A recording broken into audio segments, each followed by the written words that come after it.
Queridos irmãos e irmãs, estamos celebrando hoje a solenidade de Cristo Rei. O nosso ano litúrgico, ele é composto por 34 semanas.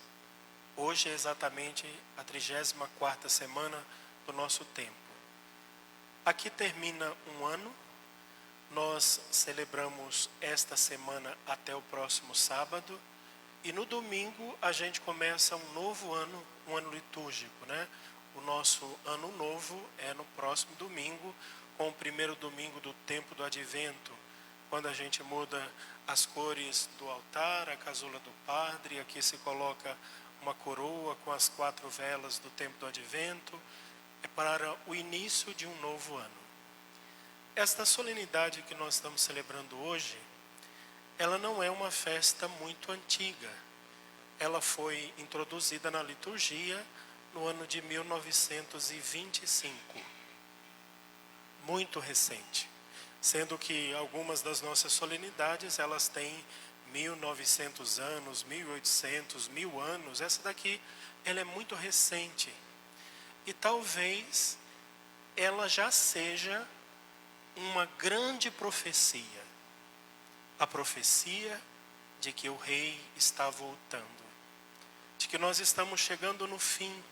As coisas estão se completando. O ciclo de Deus, o ciclo da terra está começando a terminar. Estamos chegando no final. Essa solenidade ela foi colocada então dentro da nossa liturgia em um período da história muito difícil. Nós tivemos em 1914 o início da Primeira Guerra Mundial. Ela durou 4 anos, terminou em 1918. A Virgem Maria apareceu em Portugal em 1917, no meio da Primeira Guerra Mundial. E a mensagem de Fátima é sempre essa: se coloque sob o poderio de Cristo, né? Sobre o reinado de Cristo. O povo não escutou. Mais tarde estoura uma nova guerra, que a Segunda Guerra Mundial. E mesmo assim a igreja tenta dizer ao mundo que Jesus é o rei verdadeiro. É ele que reina. E se ele não reinar sobre os homens, se não reinar sobre a terra, nós não temos futuro. Nós nos perderemos para sempre. A Segunda Guerra, a Primeira Guerra, a Segunda Guerra, todas as guerras, elas nascem principalmente do conflito entre dois povos que não se reconhecem como irmãos. Muitas vezes também luta por dinheiro, luta por território, luta por poder e por aí vai. Ou seja, valores que não têm nada a ver com o reino de Cristo. E a igreja ela vem justamente dizer aos povos, né, a todos os reis: olha, o rei verdadeiro é Cristo. É preciso se colocar sob o poderio dele, sob o reinado dele. Mas o povo não entende as coisas, né? Temos dificuldade de entender as coisas. A liturgia então traz textos selecionados de uma beleza muito grande. Primeiro, a primeira leitura do livro de Daniel, são apenas 2 versículos, que diz assim: Daniel escreveu este livro 700 anos antes de Cristo, né? No exílio da Babilônia foi escrito o livro de Daniel. Diz assim: continuei insistindo na visão. Eis que entre as nuvens do céu vinha um como o Filho do Homem. Justamente esta profecia Jesus vai dizer no Evangelho. Ele vai dizer: no último dia virá o Filho do Homem que descerá sobre as nuvens do céu. Daniel, 750 anos antes de Cristo, já viu aquilo que nós veremos. No final, o Senhor virá sobre as nuvens do céu. Ele cheio de glória, de poder, de realeza, dominando todos os povos, todas as nações e todas as línguas. E todos os povos se colocarão sob o domínio do Senhor, o domínio de Jesus. A profecia bonita de Daniel. O Apocalipse de São João, então, é uma pérola, né? Uma beleza. Diz assim: Jesus Cristo, a testemunha fiel, o primeiro a ressuscitar dentre os mortos. O nosso rei, o dominador, ele passou à frente para que a gente o seguisse. Ele passou pela morte, testemunha. A palavra testemunhar aqui significa você morrer por uma causa, e aqui Jesus morre pela nossa salvação. Ele foi o primeiro, e assim como ele morre e ressuscita, aqueles que se colocam sob o domínio de Cristo também vão passar pelo mesmo processo, pela morte e pela ressurreição. Quem tem Cristo como Rei não tem o que temer, não precisa ficar preocupado.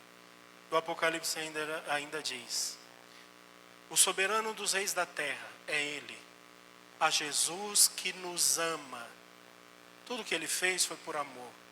O seu reino é de amor. É até obrigatório quando nós obedecemos a alguém que nos ama. Uma pessoa que me ama com todo o coração, que cuida de mim, que zela por mim. Aquilo que ele pedir, aquilo que a pessoa pedir, a gente faz com alegria. Mas quando a gente sabe que aquela pessoa não nos ama, a gente não consegue obedecer, e qualquer coisa que ele pedir será uma agressão para a gente. A testemunha fiel não, ele nos ama. Ele vem sobre as nuvens, aqui repete a mesma ideia, e todos os olhos verão, também aqueles que o transpassaram, aqueles que mataram Jesus também o verão. E o Apocalipse diz: Ele é o alfa e o ômega, o princípio e o fim. Foi por Ele que todas as coisas foram feitas. Ele é a palavra de Deus. E é por Ele que todas as coisas serão recapituladas no final dos tempos. Tudo foi criado para Cristo.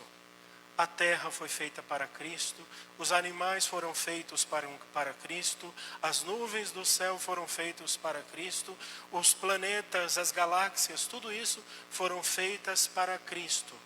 Você foi feito para Cristo, de forma bem específica. E o Evangelho? As duas primeiras leituras, elas são bonitas, exalta o Senhor Jesus, aquele que é o Rei. Já o Evangelho mostra o contraste entre a beleza do grande Rei com a mesquinhez do coração humano e a miséria humana. Ele coloca justamente o trecho do Evangelho em que Jesus é julgado por Pilatos. O Evangelho diz assim: Pilatos chamou Jesus e perguntou: Tu és rei? Ele ensinou aos apóstolos desde que saiu da Galileia que ele ia levá-los para o seu reino. Os apóstolos perguntavam sempre: Senhor, como é o reino dos céus? Como é este seu reino que você fala? E ele explicava através de parábolas. O reino dos céus é como uma semente, o reino do céu é como um bom pastor, é como um pai misericordioso. Ele explicava, ele falava em parábolas, que os apóstolos não sabiam exatamente que reino era esse.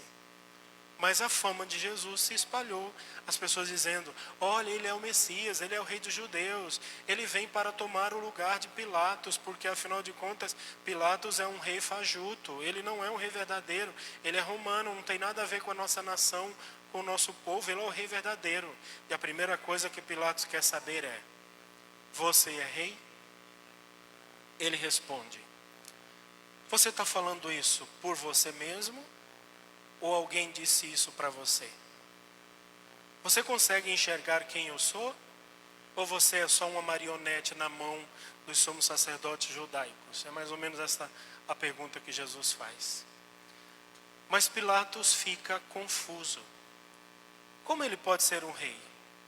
Um homem amarrado, embrulhado com um pano vermelho, o pano da charcota, colocaram nos ombros dele, batiam com a cana nele e dizia: você não é o rei? Adivinha quem foi que te bateu?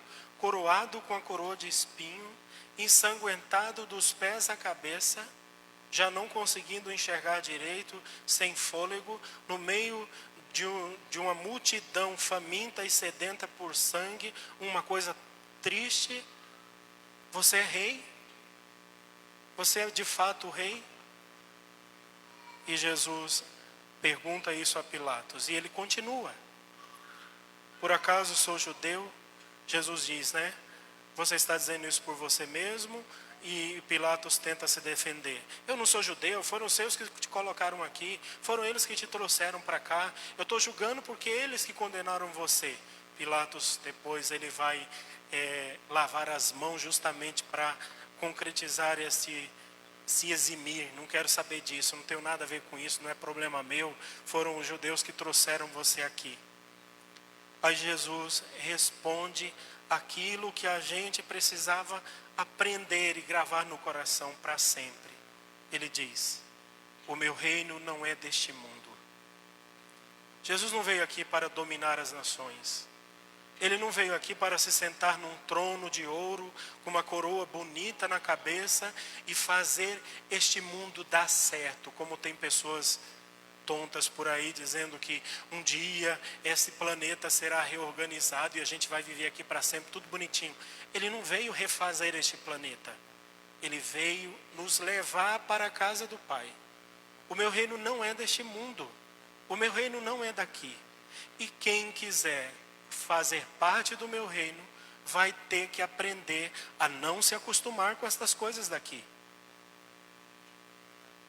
Pilatos então diz: ah, então tu és rei, tirando sarro de Jesus. Não sei como é que fala aqui, né? A minha linguagem nordestina, tirando sarro, charcota, mangando, como diz no Nordeste, né? Então você é rei? E ele responde: eu nasci e vim ao mundo para isto, para dar testemunho da verdade.